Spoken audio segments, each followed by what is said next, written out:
கரூர் நிகழ்வுக்கு பிறகு எவ்வளவோ சவால்கள், எவ்வளவோ தடைகள், பொய் பிரச்சாரம் பேசி அவதூறு பரப்பி அடக்குமுறையை கட்டவிழ்த்து விட்டால் தமிழக வெற்றி கழகத்தை முடக்கி விடலான்னு சில பேர் பகல் கனவு கண்டாங்க. முடக்கிறதுக்கு இது ஒன்றும் காசுக்காக ஆரம்பித்த கட்சி இல்லை.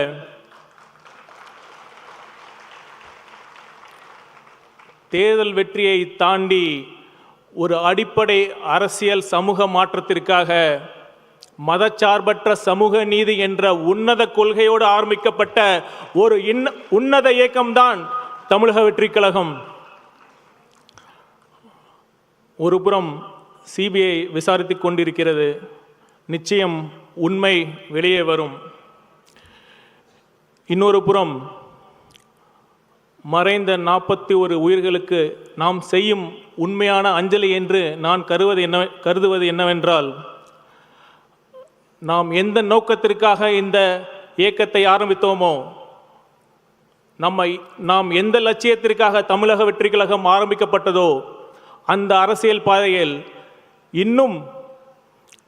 இன்னும் அதிகமாக கொள்கைப்பற்றுடன், இன்னும் அதிக விவேகத்துடன் முழுக்க மக்கள் நலன் சார்ந்த அரசியலை முன்வைத்து 2026 நம் வெற்றி தலைவர் விஜய் அவர்களின் தலைமையில் ஒரு நேர்மையான நல்லாட்சி அமைவதே இறந்து போன அனைத்து உயிர்களுக்கும் நாம் செய்யும் உண்மையான அஞ்சலியாக நான் கருதுகிறேன். நிச்சயம் அதை நாம் செய்வோம். சரி, கடந்த சில நாட்களாக நான் தமிழகம் முழுவதும் சுற்றுப்பயணம் செய்யும் வாய்ப்பு கிடைத்தது. பலதரப்பட்டு மக்கள்கிட்ட பேசுகிற வாய்ப்பும் அமைஞ்சது. ஒன்று மட்டும் கிளியராக புரிஞ்சது என்னவென்னா, மக்கள் இந்த திமுக அரசு மேலே கடும் அதிருப்தியில் இருக்காங்க. நான் வெறும் அரசியலுக்காகலாம் சொல்லலை, உண்மையாலுமே அவங்க அதிருப்திக்கு நியாயமான காரணங்கள் இருக்குது. என்னென்னா, ஃபஸ்ட்டு சட்டம் ஒழுங்கு. ஒரு அரசோட அடிப்படை கடமையே சட்டம் ஒழுங்கை பேணி காப்பது தான். ஆனால் இப்போ திமுக அரசில் சட்டம் ஒழுங்கு எப்படி இருக்குது? எத்தனை கொலைகள், எத்தனை பாலியல் வன்கொடுமைகள், எத்தனை காவல் மரணங்கள். இப்போ பெண்களுக்கு பாதுகாப்பு இருக்கா?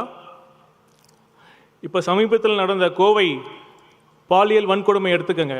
இது ஒரு தனிப்பட்ட சம்பவம் அல்ல. இது காவல்துறையில் நீண்ட நெடுங்காலமாக இருக்கிற நிர்வாக சீர்கேட்டின் ஒரு வெளிப்பாடு தான். அப்படி என்ன நிர்வாக சீர்கேடு? ரொம்ப அடிப்படையான விஷயம். இப்போ காவல்துறைக்கு ரெகுலர் டிஜிபி இதுவரைக்கும் அப்பாயிண்ட் பண்ணப்படலை. இது கூட பண்ணாமல் தமிழக முதல்வர், அதாவது காவல்துறையை கையில் வைத்திருக்கும் முதல்வர் அவர்களுக்கு வேறு என்ன பெரிய வேலை என்று கற்பனை கூட செய்து பார்க்க முடியவில்லை. உச்சநீதிமன்றம் தெளிவான கைட்லைன்ஸ் கொடுத்துருக்காங்க. அதெல்லாம் பின்பற்றாமல் இதுவரைக்கும் ஒரு சில காவல் அதிகாரிகள் அந்த டிஜிபி போஸ்ட்டுக்கு வரக்கூடாதுங்கிறதுக்காகவோ, அல்லது ஒரு சிலர் அந்த டிஜிபி போஸ்ட்டுக்கு வரணுங்கிறதுக்காகவோ திட்டமிட்டு இந்த ஒரு ரெகுலர் டிஜிபி அப்பாயின்ட் பண்ணுறது தடைப்பட்டு இருக்கு. நீங்களே நல்லா யோசிச்சு பாருங்க. எப்போ வேணாலும் மாற்றப்படலாம் அப்படிங்கிற ஒரு டிஜிபி இருக்கிறப்ப அவரால் எப்படி ஒரு ஸ்ட்ராங்கான முடிவு எடுக்க முடியும்? அதே மாதிரி எப்போ வேணாலும் அந்த டிஜிபி மாற்றப்படலாங்கிறப்ப அவருக்கு கீழே இருக்கிற அதிகாரிகள் எப்படி அவருக்கு கட்டுப்படுவாங்க? இந்த அடிப்படை விஷயத்தை செய்ய கூட நம்ம முதல்வர் அவர்களுக்கு நேரம் இல்லை. அடுத்து இன்னொரு காரணம், இப்போ இந்த மாதிரி கொடுங்குற்றங்கள் செய்கிறதுக்கு அந்த குற்றவாளிகளுக்கு எப்படி துணிச்சல் வருது, எப்படி பயமின்மை வருது? நீங்கள் நல்லா யோசிக்கணும். எப்போ தெரியுமா குற்றங்கள் செய்ய பயம் வரும்? ஒரு குற்றம் நடந்துச்சுன்னா அதை தீர விசாரித்து அறிவியல் பூர்வமாக ஆதாரங்களை வச்சு நீதிமன்றத்தில் சந்தேகத்திற்கு இடமின்றி அந்த குற்றம் நிரூபிக்கப்பட்டு தண்டனை வாங்கி கொடுத்தா மட்டும்தான் குற்றவாளிகளுக்கு பயம் வரும். ஆனால் இப்போ என்ன நடக்குது? அரசியல் பரபரப்புக்காக என்கவுண்டர்ஸ். முதல்வர் அவர்களே, என்கவுண்டர்ஸ்கள் நீதி கிடையாது. இன்னும் சொல்லப்போனால் உண்மையான குற்றவாளிகளை தப்பிக்க தான் என்கவுண்டர்கள் வழி செய்யும்.